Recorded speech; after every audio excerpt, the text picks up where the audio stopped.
Last weekend, we know U.S. Bank Stadium opened its doors to the public for the very first time.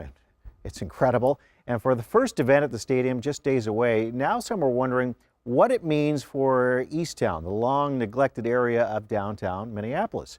Well, commercial real estate expert Jim Voss from Cresa, Minneapolis, joins us with details. Jim, nice to have you here. Good morning, Tom. We were just talking about if we had been in the stadium ourselves yet. We haven't. I have not. You get a chance, though, to be in the new dig soon. Yes. We've been working downtown Minneapolis for 25 years, and to see this new stadium up and actually get inside for the soccer game this week is going to be really exciting. It is something. It's going to be the new gem. It already is in downtown Minneapolis. Let's talk about this area and kind of the history of that area around U.S. Bank Stadium.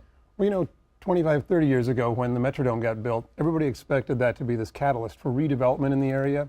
About 4 years ago, when the stadium was announced and Wells Fargo was announced, Greater MSP asked my firm, Cresa, and Perkins and Will Architects to look at that area and say, what would it take to make that development actually happen this time? What could we fill in around there that would bring life to that community? Right. And let's talk about some of the development we've already seen in that area. What has popped up? Well, of course, in addition to the stadium in Wells Fargo, you've got Ryan Construction building their new corporate offices. Kraus Anderson is building their new building with a hotel and the brewery for Finnegan's. Right.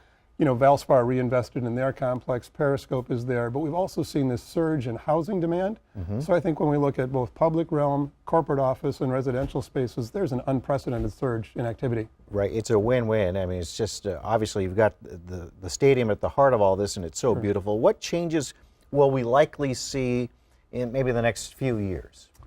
You know, we've seen probably 25 plus businesses move into downtown Minneapolis in the last couple of years. Amazon just announced they're coming in, but we've had small companies like a client of ours, TeamQuest, move up from Iowa. There's a lot of demand to be downtown. So I think what we will see in the future is a little bit more traffic, a little more crazy, but also a lot more activity and just live, work, play combinations that we don't have in the metro right now. And that leads me to the next question. When we're talking about that kind of growth, there are going to be some challenges presented because of that growth.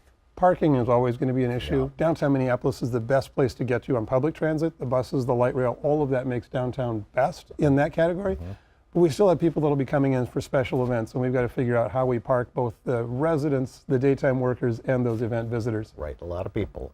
Let's talk about what the area is still missing. Are there still some opportunities out there, in your opinion? You know, I think the North Loop, when we saw that develop and kind of redevelop, the retail that came to those areas, the cool little shops, all the fabulous restaurants in the North Loop are there. Easttown doesn't have that retail and restaurant scene quite yet. Sure.